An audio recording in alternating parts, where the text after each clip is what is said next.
eu sou Arthur Paiva dos Santos Sanches, sou fisioterapeuta formado pela Unicristos, no Ceará. Tenho um MBA em Gestão de Negócios e Organizações em Saúde pela Unicristos, no Ceará.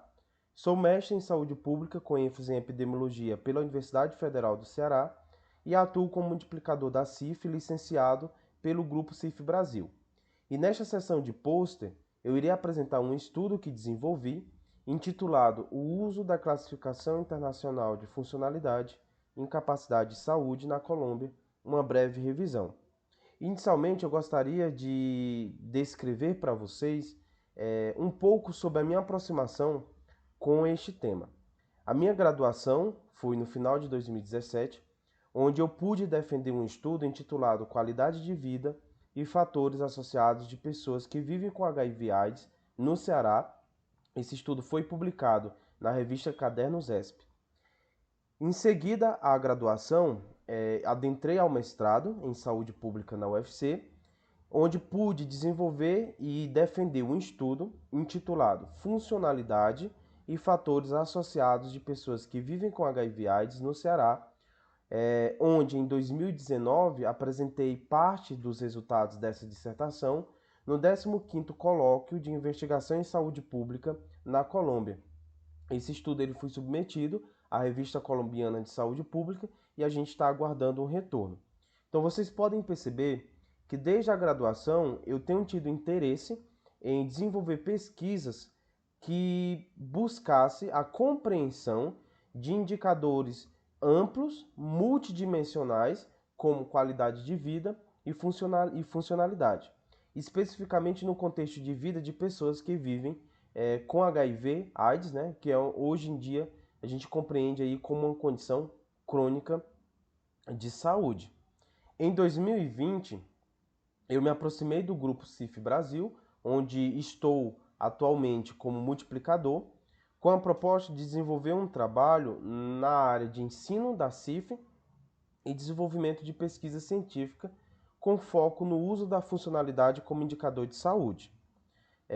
Inicialmente, a atuação dentro dessas perspectivas era centrada no estado do Ceará, no Brasil. E em 2022, eu tomei a decisão de residir na Colômbia, na cidade de Santiago de Cali. E foi aí onde surge a necessidade, enquanto multiplicador da CIF, de conhecer a aplicação, o uso, a aproximação que a Colômbia possui por meio da literatura científica em relação ao uso da Classificação Internacional de Funcionalidade. Então, o objetivo deste trabalho foi conhecer a produção científica, os aspectos operacionais e processuais do uso da CIF na Colômbia. Desenvolvi um estudo de revisão, uma breve revisão, em 6 fases. A primeira fase, formulação do objeto de pesquisa. A segunda, definição dos termos de busca, critérios de elegibilidade e base de dados. A terceira, busca nas bases de dados. A quarta fase, extração dos dados. A quinta fase, análise dos estudos selecionados. E, por fim, a síntese da revisão. Em relação ainda ao método, né, quanto à primeira fase de formulação do objeto de pesquisa, em 2022, quando viajei para a Colômbia para residir aqui, iniciei algumas buscas não sistemáticas em relação ao tema da CIF, neste novo país. Eu encontrei uma resolução, a resolução 113 de 2020, que estabelece que pessoas com discapacidade ou incapacidade, que seria a tradução, elas devem acessar as instituições prestadoras de serviços de saúde, que são as IPS, para obterem um certificado ou um laudo de sua condição de discapacidade e assim acessarem direitos. É importante eu explicar para vocês que o sistema de saúde privado na Colômbia ele funciona da seguinte forma. Existem as EPS, que são as entidades promotoras de saúde, que têm uma finalidade mais organizativa das ações operacionais de serviços de saúde. E existem as IPS, que são as instituições prestadoras de serviços de saúde, que elas têm por finalidade a execução da atenção e do cuidado em saúde. Então, as EPS são organizações mais administrativas e a IPS são as organizações que executam o cuidado em saúde. E na Colômbia, essa resolução de 2020 estabelece que as pessoas com incapacidade elas devem buscar a IPS para obter um certificado, um laudo, sobre a sua condição de saúde. Essa resolução ainda afirma que a avaliação ela é multidisciplinar e direcionada pela CIF. Visto isso, e com outras buscas em algumas bases de dados, eu não identifiquei até o presente momento estudos que buscassem sumarizar a literatura científica na Colômbia sobre o uso da CIF em termos de características metodológicas, aspectos operacionais e processuais. Daí surgiu a ideia de desenvolver esta pesquisa como uma base fundamental para planejamento de ações no tocante à CIF neste novo país, né? Enquanto multiplicador da CIF pertencente ao grupo CIF Brasil.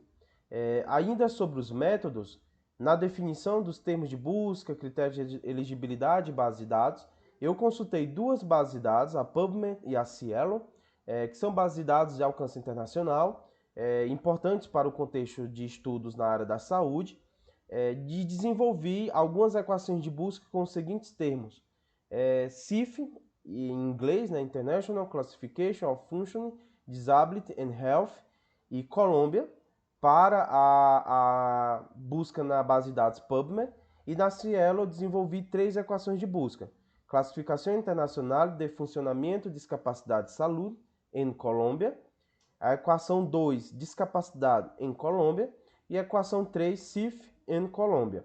Além dessas bases de dados, eu também consultei leis, resoluções e decretos do Ministério de Saúde e Proteção Social da Colômbia, com finalidade de complementar o conteúdo que esses artigos científicos que foram selecionados trariam sobre o tema. Em relação aos critérios de elegibilidade, foram selecionados estudos que tratam da CIF no contexto de aplicação clínica, descrição epidemiológica, bem como em políticas públicas no âmbito social e de saúde. Não foram efetuados recortes quanto ao tempo e o ano de publicação. O filtro inicial se deu por meio da leitura dos títulos e dos resumos. O segundo filtro foi por meio da leitura dos estudos na íntegra, o texto na íntegra, dos estudos disponíveis para a composição da amostra dessa revisão. Aqui vale destacar uma limitação dessa revisão. Sabemos que de uma forma mais sistemática, as revisões elas dependem de uma dupla revisão, de uma busca dupla nessas bases de dados, com finalidade de você não deixar escapar nenhum estudo que possa ser perdido aos olhos de apenas um revisor.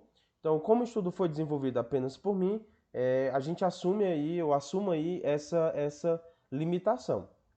Porém, esta pesquisa ela está sendo desenhada enquanto protocolo para um modelo mais sistemático, onde a gente vai poder aí controlar várias situações que são pertinentes em uma revisão sistemática.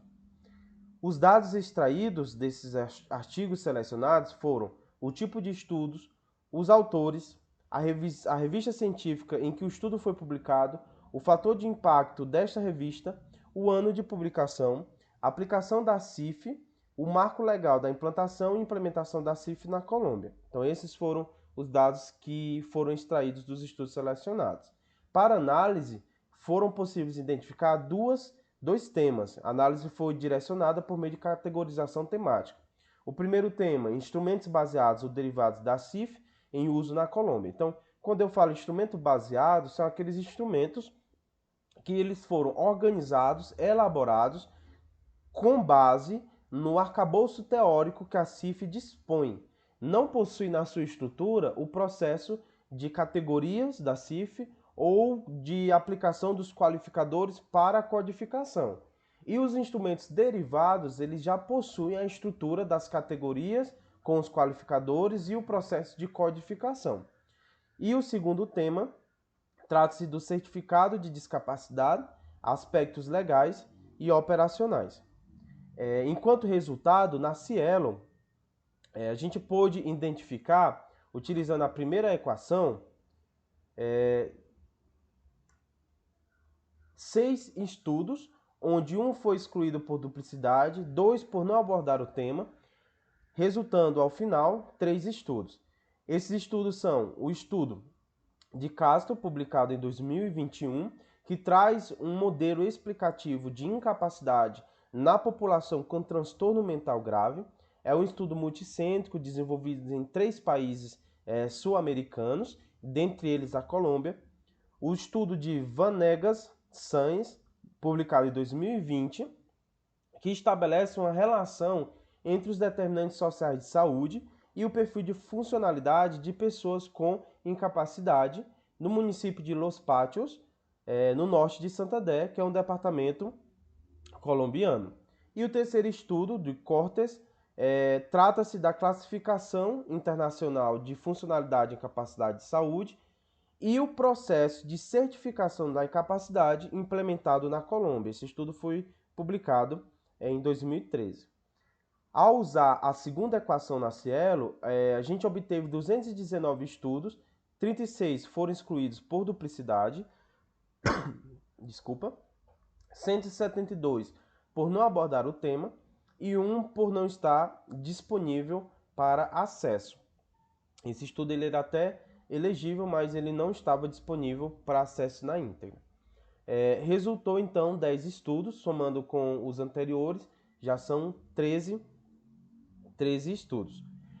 Os estudos encontrados nessa segunda equação é o do Cruz, publicado em 2013, que trata-se da caracterização de pesquisas sobre incapacidade na Colômbia, com recorte de 2005 a 2012, de Bernon, publicado em 2013, que vai abordar a aplicação de sistemas de classificação em contextos educativos, incluindo aí a CIF no campo da educação inclusiva.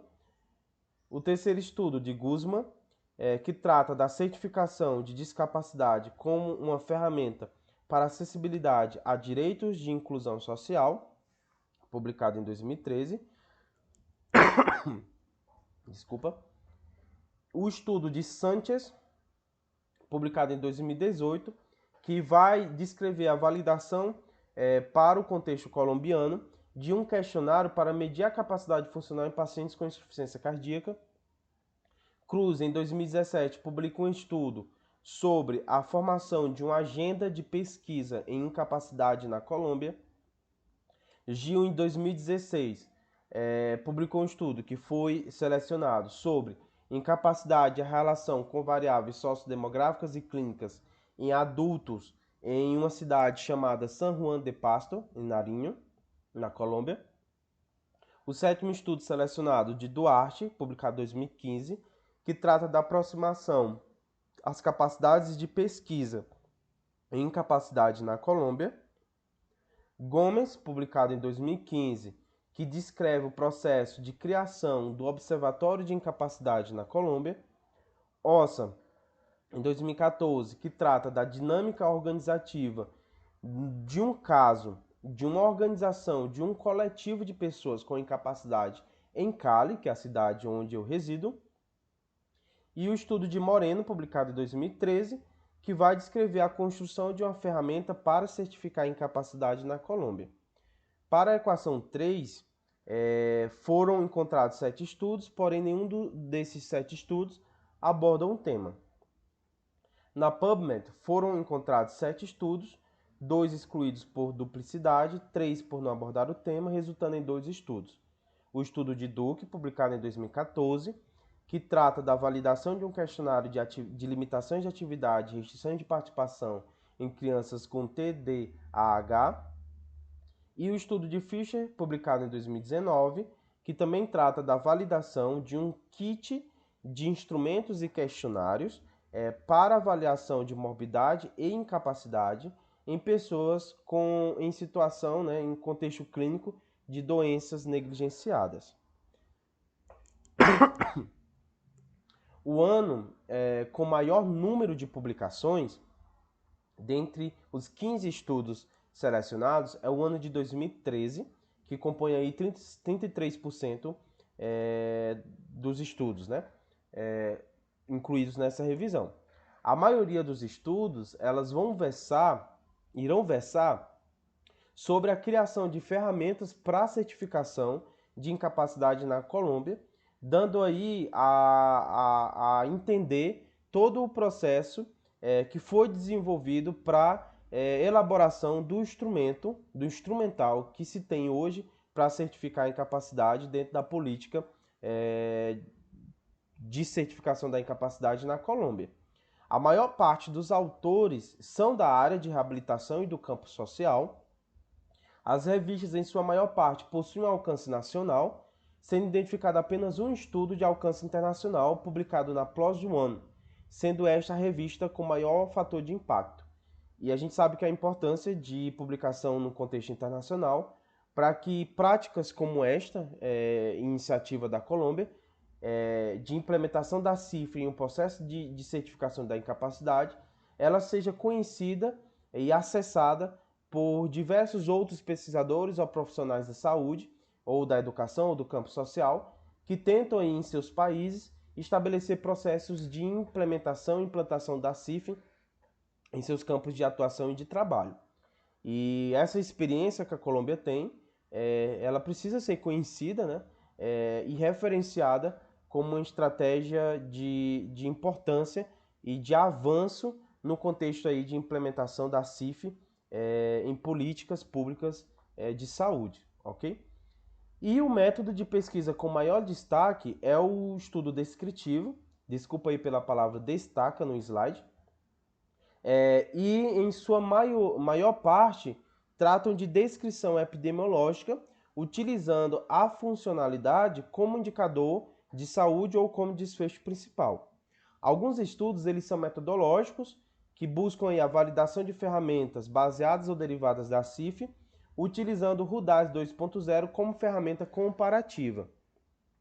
Apenas um estudo de revisão foi filtrado, e esse estudo ele buscou analisar o perfil das pesquisas sobre incapacidade na Colômbia, e eles destacam que a maior parte dos investigadores eles são da área de reabilitação.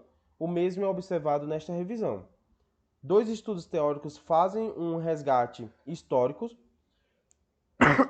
sobre o termo, conceito de incapacidade, e apresenta alguns marcos legais e conceituais para a construção do processo de certificação da incapacidade na Colômbia. E a gente percebe que ainda há, por meio da literatura científica, uma confusão no uso do termo discapacidade para tratar de deficiência ou de incapacidade. Então, segundo o que a gente encontra na versão em espanhol da CIF, discapacidade é um termo aplicado para o conceito de incapacidade, e deficiência seria deficiência. Então, a gente ainda vê muito o uso de discapacidade para tratar de deficiência. E dentre os estudos, eu consegui listar os principais instrumentos utilizados nestas pesquisas, que são baseados ou derivados da CIF.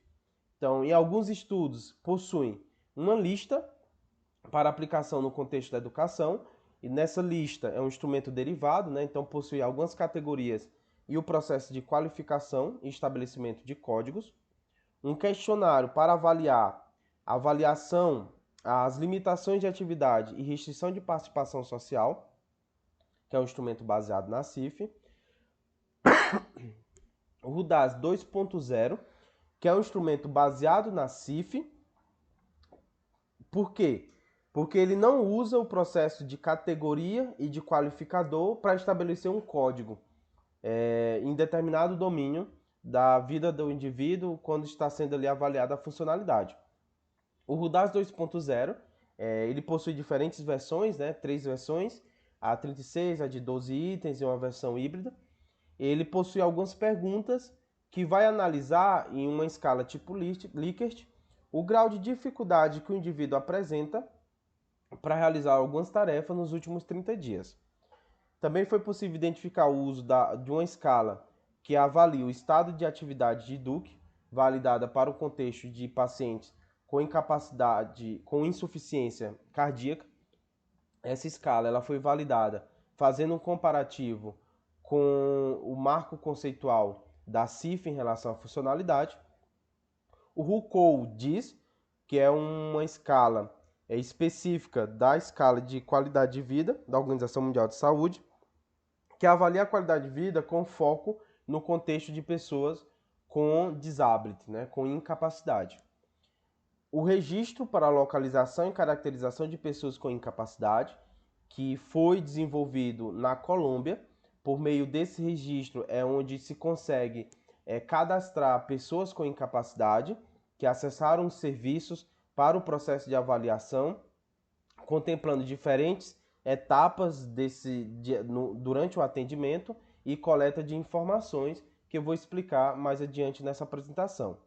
E uma lista para identificação do perfil de funcionalidade e cadastro nesse registro de localização e caracterização de pessoas com incapacidade, que a gente vai utilizar aí a sigla RLPCD.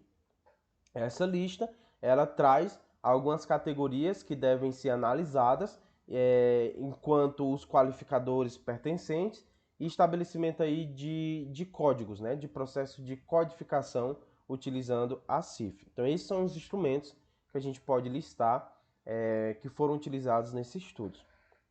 Em relação ao registro para localização e caracterização de pessoas com incapacidade, o RLPCD, a resolução que implementa esse instrumento, ela em seu anexo traz alguns pontos que são importantes na estrutura desse registro. Uma parte inicial vai trazer alguns conceitos e termos. Esses conceitos e termos são extraídos da própria CIF, então é uma aba aí sobre fundamentos conceituais, seguido de uma outra aba sobre o procedimento de certificação da incapacidade, onde vai descrever melhor sobre como o sistema ele deve estabelecer os fluxos para esse processo de certificação, seguido de uma lista contemplando funções, estruturas corporais, atividades de vida e participação social, com as categorias presentes na CIF, um instrumento para avaliação das limitações e atividades e restrição de participação aplicado em crianças e adolescentes, e o RUDAS 2.0 para aplicação em adultos. E, por fim, um levantamento de fatores contextuais que não leva em consideração o processo de codificação presente na CIF. Então, para o registro, todos esses pontos são elencados nos documentos que tratam da estrutura dessa base de cadastro de pessoas com incapacidade dentro dos bancos de dados nacionais na Colômbia. Em relação ao marco legal que estabeleceu o processo para se chegar na criação e elaboração desses registros, bem como da certificação de incapacidade, a gente pode destacar, inicialmente, a Lei 1346 de 2009, que vai estabelecer que o Estado ele tem a responsabilidade de estabelecer, elaborar, criar, desenvolver mecanismos e sistemas para garantir os direitos de pessoas com incapacidade. A Lei 1618 de 2013, ela trata que o Ministério da Saúde deve promover o sistema de registro, localização e caracterização das pessoas com incapacidade e incorporar a variável incapacidade nos demais sistemas de proteção social e registros administrativos. A Lei 1618 de 2013 é a lei que vai estabelecer que as entidades públicas elas são responsáveis pelo cadastro dessas pessoas, acessando esse registro e incluindo os dados, bem como a atualização do registro. E deve incluir em seus orçamentos recursos para os processos de implementação de ações em favor do direito de pessoas com incapacidade. O Decreto 1507 de 2014, ele trata especificamente sobre o certificado de incapacidade que deve ser expedido pelas entidades promotoras de saúde. E aí a gente vai ver mais à frente, na resolução 113 de 2020, que esse certificado ele passa a ser expedido pelas IPS e não pelas EPS. As EPS elas organizam ali no âmbito de gestão, o fluxo, mas o processo de avaliação e de emissão de certificado é pelas equipes multidisciplinares das IPS. E por meio desse certificado, já nesse decreto de 2014, a pessoa ela poderia acessar alguns benefícios, como compensação familiar e o Fundo de Solidariedade Pensional, dentre outros. A Lei 1753 de 2015, ela assinala que o Ministério da Saúde e Proteção Social, ele implementará o certificado de incapacidade. Então, já no decreto de 2014, fala que um certificado de incapacidade deve ser expedido pela EPS. E na lei, em 2015, já descreve que o Ministério da Saúde ele vai implementar o certificado de incapacidade para inclusão da população com incapacidade. Então, por meio dessa lei de 2015, é que a gente pôde ter aqui na Colômbia já processos mais estruturados em relação à sistemática de se estabelecer o fluxo e as estruturas e os processos para que a pessoa com incapacidade ela tenha o acesso a esse certificado, a esse laudo. Na Lei 1751 de 2015, determina-se ainda, né, que as pessoas com incapacidade elas gozarão de especial proteção por parte do Estado. Então, todos os avanços conseguidos até aquele momento, eles não serão limitados nem por ato administrativo e tampouco por ato econômico. A Resolução 583 de 2018 é que vai, de fato, regulamentar e implementar a certificação o processo de certificação de incapacidade. Então, a lei de 2015, ela já estabelece que o Ministério é responsável por desenhar o fluxo para a certificação da incapacidade e por meio da resolução em 2018 é que a gente tem aí os processos melhor desenhados em relação à emissão desse certificado e registro no RLPCD. A resolução 246 de 2019 ela vai modificar apenas um artigo, que é atualizar a data que as instituições prestadoras de serviço de saúde elas teriam para ajustar todo o seu fluxo e os seus processos de trabalho para se estruturar essa política de certificação da incapacidade. E a resolução 113 de 2020 ela vai ditar as disposições em relação à certificação de incapacidade e esse registro. E vai modificar algumas partes da resolução anterior, publicada em 2018. Como, por exemplo, na resolução de 2018, a EPS, a responsabilidade de se escolher a equipe que vai fazer parte da avaliação da pessoa com incapacidade, ela era do médico. E na resolução de 2020, essa responsabilidade passa para as IPS. Então, as entidades elas que vão desenhar a equipe que vai participar do processo de avaliação e essa escolha não se limita ao médico. Bem como outra mudança, trata-se no número de profissionais que fazem parte dessa equipe. Na resolução de 2018, estabelecia apenas que era um número ímpar. E na resolução de 2020, já se descreve que a equipe ela deve ser formada por 3 profissionais. E outras modificações que, acessando ao texto na íntegra, vocês conseguem perceber com melhor detalhe. Em relação à certificação de discapacidade, esse processo ele é um procedimento de avaliação clínica multidisciplinar e simultânea. Então, são profissionais de diferentes categorias que estão ali junto com a pessoa solicitante do certificado e trata de uma avaliação clínica, entenda clínica aqui numa perspectiva bem ampliada, não só numa perspectiva médica, né? Ali no contexto de funções, de estruturas do corpo, é clínica ampliada. Então, o indivíduo ele é submetido a um processo multidisciplinar simultâneo de avaliação.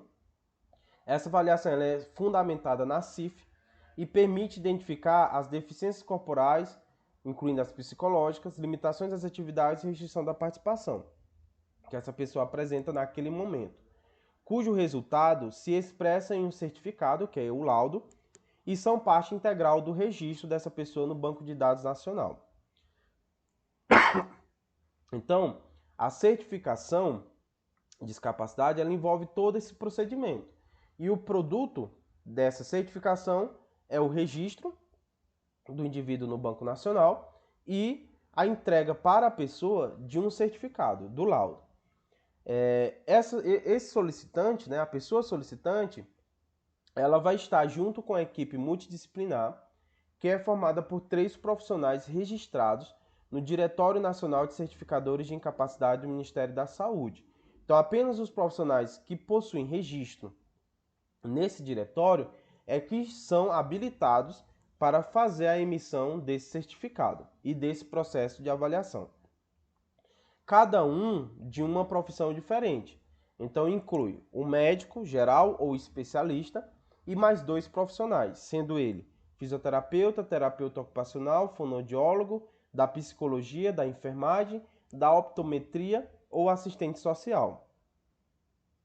Em relação ao fluxo para a certificação de discapacidade. Então, a pessoa solicitante, ela vai eleger de forma voluntária participar desse processo, como um processo de autorreconhecimento, e não deve pagar por ele. Então, o Ministério ele arca financeiramente por toda a estrutura dessa certificação de incapacidade. O indivíduo ele se dirige à Secretaria de Saúde com história clínica avaliada ali por um médico. Dentro da história clínica desse paciente tem que possuir o código da CID, da sua condição de saúde. E aí o indivíduo ele é direcionado à EPS, a qual ele tem vínculo. Essa EPS ela vai ter em cerca de 5 dias para dar um retorno para esta pessoa sobre qual IPS ela deverá dirigir-se para submeter-se ao processo de avaliação. Há exceções no caso de avaliação em domicílio. Então, o indivíduo ele pode ser avaliado no domicílio, desde que o médico especifique ali na história clínica e informe essa demanda. Após solicitar na IPS a avaliação, esta terá 10 dias para marcar o atendimento. Então, o indivíduo ele vai para o atendimento, ele passa por todo o processo de avaliação, recebe o certificado e a equipe ela tem no máximo 5 dias para fazer o registro dessa pessoa no banco de dados. Caso o solicitante não concorde com o resultado da avaliação, ele pode solicitar uma segunda opinião dentro de um prazo de 10 dias. O resultado dessa segunda avaliação por uma segunda equipe multidisciplinar é o resultado válido. Então, o que vai ser colocado no registro é o resultado da segunda avaliação. A atualização do certificado ela ocorre quando a criança ela completa 6 anos e depois de 18 anos, ou quando há critério médico, principalmente naqueles casos em que possuem deficiência temporária e a evolução positiva ou negativa do caso necessita de uma reavaliação. Esse certificado ele não pode ser utilizado em algumas situações, que são as restrições. Nos casos de reconhecimento de prestações econômicas e assistenciais dos sistemas gerais de pensão ou de risco laboral, ou para o processo de qualificação de perda da capacidade laboral e ocupacional. Então, esse certificado ele não tem esse poder, vamos dizer assim, para descrever um risco laboral ou descrever a capacidade laboral e ocupacional de um trabalhador. Então, esses processos, eles demandam outros fluxos, uma outra estrutura, tá certo? Então, essas são as principais restrições no uso desse certificado. A resolução 113 de 2020, ela vai trazer um manual técnico de registro e certificação de incapacidade. Esse manual possui na sua estrutura, na parte inicial, os fundamentos conceituais, os organizadores, né, os políticos envolvidos nesse processo utilizaram-se de termos e conceitos presentes na CIF para estruturar essa parte de fundamentação teórica e conceitual desse processo de registro de certificação da incapacidade. Seguido, seguindo, né? Esse manual ele vai trazer as categorias de discapacidade. Aí aqui é onde se confunde o termo discapacidade com deficiência. E eles elencam que o indivíduo ele pode ser classificado com discapacidade física, auditiva, visual, surdo-cegueira, intelectual, psicossocial ou mental ou múltipla. E eles descrevem também como deve ser o processo de preparação para a consulta. Eu destaquei aqui duas informações, né? Que a equipe ela deve ser multi, a avaliação tem que ser simultânea e eles devem dispor em mãos da versão digital ou impressa, mas eles escrevem a digital, da CIF e ter acesso ao aplicativo de registro. Ter a CIF presente é justamente para, no processo de avaliação, tentar identificar quais são as categorias que melhor se aplica ali o contexto que está sendo analisado. Bem como consultar, né, alguns anexos que a CIF traz e o entendimento ali do processo de uso dos qualificadores. E a avaliação da equipe ela é simultânea, ela ocorre ao mesmo tempo. Então, os três profissionais eles estão ali na sala, presente com o paciente, e dão início ali a todo o processo de avaliação compartilhado. Durante a consulta, são estabelecidas algumas ações, como identificação de deficiências corporais, por meio da revisão da história clínica, onde irá se obter os seguintes dados: o código da CIF, os dados do exame clínico, a causa da deficiência, os códigos das deficiências conforme a CIF. Uma outra parte que tem que ser conduzida na consulta é a avaliação de limitações e restrições da participação social. Então, isso é feito por meio de uma entrevista estruturada, onde vai se obter dados como os códigos da CIF aplicado às limitações e restrições da participação e o nível de dificuldade nas atividades e participação social, que é utilizado o score numérico de um questionário de dificuldade de atividades e participação para crianças e jovens e o score numérico do RUDAS 2.0 aplicado para adultos. Uma terceira parte dessa consulta é a solicitação de informações sobre os fatores pessoais e ambientais. Os fatores ambientais aqui eles não são codificados com base na CIF, não há um processo de codificação, apenas uma descrição. Isso ocorre por meio de uma entrevista aberta, mas no manual há um questionário estruturado que pode guiar esses profissionais e as perguntas desse questionário precisam ser respondidas porque elas fazem parte do registro.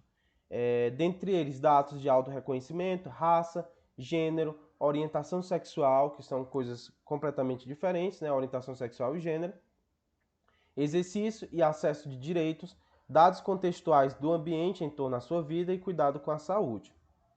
O certificado, em sua estrutura, contempla dados pessoais do indivíduo, então o nome, o tipo de documento e o número, o lugar e a data onde a certificação está ocorrendo, a categoria da deficiência, né, que aí eles usam categoria da discapacidade, se é física, verbal, auditiva, intelectual, mental, surdo, cegueira ou múltipla, o nível de dificuldade nas atividades de participação, daí ele solicita que você descreva o score numérico das escalas para alguns domínios de cognição, mobilidade, cuidado pessoal, relações interpessoais, atividades de vida e participação, e esse score de 0 a 100.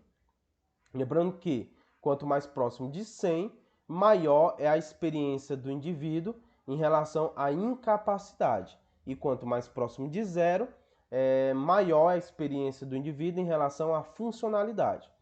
E aí ele também pede no certificado a descrição do perfil de funcionalidade, onde os profissionais eles irão incluir 3 códigos de funções e estruturas do corpo, 3 códigos de atividades e participação social. Esses 3 códigos têm que ser escolhidos pela equipe, códigos que melhor descrevam a condição de saúde daquele solicitante ou daquela pessoa que se encontra ali no processo de certificação. E por fim, a assinatura conjunta dos profissionais. Então aqui a imagem está um pouco ruim, mas é para vocês entenderem como é a estrutura do certificado. Então ali na parte de cima tem um cabeçalho, onde é colocado os dados pessoais do participante, o lugar, a data do processo de avaliação. E aí, ali na parte do meio, você já tem uma descrição da funcionalidade, onde ele pede que você marque qual o tipo de deficiência do indivíduo, qual é o score ou a pontuação das escalas de dificuldade para cada domínio e o perfil de funcionalidade em relação aos códigos da CIF para funções corporais, estruturas corporais e atividades de participação. E aqui são os códigos mesmo, tá? Para não confundir aí categorias com código.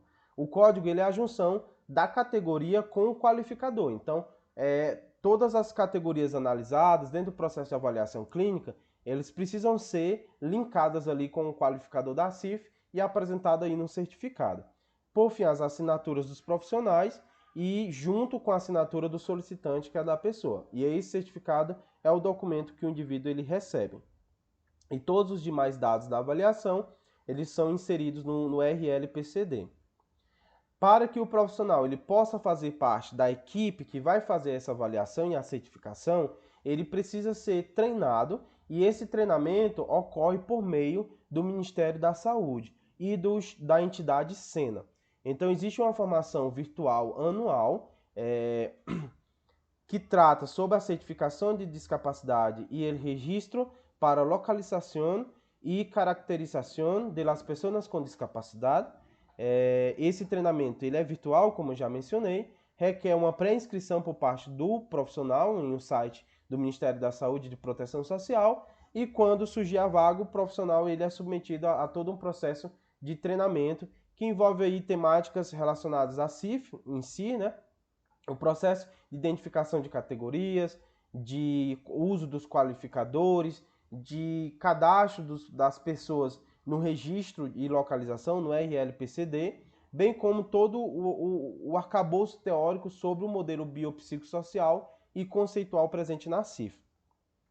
E quando a Secretaria de Saúde ou a instituição ela requer de uma formação complementar, ela pode solicitar ao Ministério uma formação presencial ou por videoconferência que vai trazer uma proposta de educação permanente sobre a certificação de discapacidade, estruturada com base na CIF, e o registro, né, de pessoas dentro do sistema.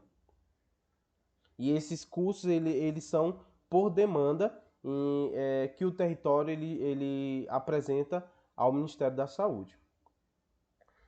Trazendo algumas considerações finais para o fim, né, dessa apresentação, eu destaco inicialmente que o texto da resolução vigente, que é a resolução 113 de 2020, ele precisa de uma reflexão em relação a alguns pontos, principalmente em relação ao uso do termo discapacidade quando vai se referir à incapacidade ou à deficiência, optando aí pelo uso de discapacidade quando se tratar de incapacidade e o uso de deficiência para deficiência, bem como a própria estrutura do certificado, para possibilitar uma maior descrição do caso. Então você vê ali que o certificado ele é bem sucinto, bem objetivo em relação ao conteúdo que ele apresenta.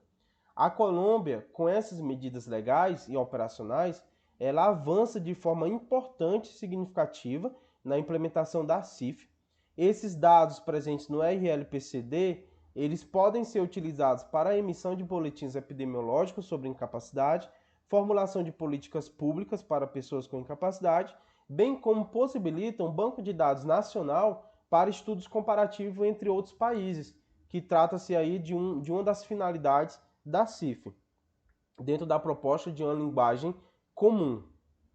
É desafiante o novo percurso sendo um imigrante, porém o desejo é grande de aproximação com o tema e atuação profissional, e um estudo sistemático está sendo desenvolvido, vai poder melhor responder à pergunta de pesquisa dessa breve revisão. Então a gente, por meio de uma pesquisa sistemática, vai poder filtrar mais estudos com maior quantidade de conteúdo sobre todo esse processo teórico, legal, operacional e processual de registro das pessoas com incapacidade na Colômbia e certificação da incapacidade. Graças por sua atenção. reitero aí meu nome, né? Sou Arthur Paiva. Meus contatos, arturfisioterapeuta@gmail.com. Vocês podem, se tiver dúvida ou quiser tratar de outros assuntos relacionados a esse tema, vocês podem me escrever, eu vou responder com bastante carinho. E o meu Instagram, que é só vocês colocarem lá Arthur, sem o H, ARTUR, ponto Sanchez, SANCHEZ, ponto fisioterapeuta. Obrigado pela atenção.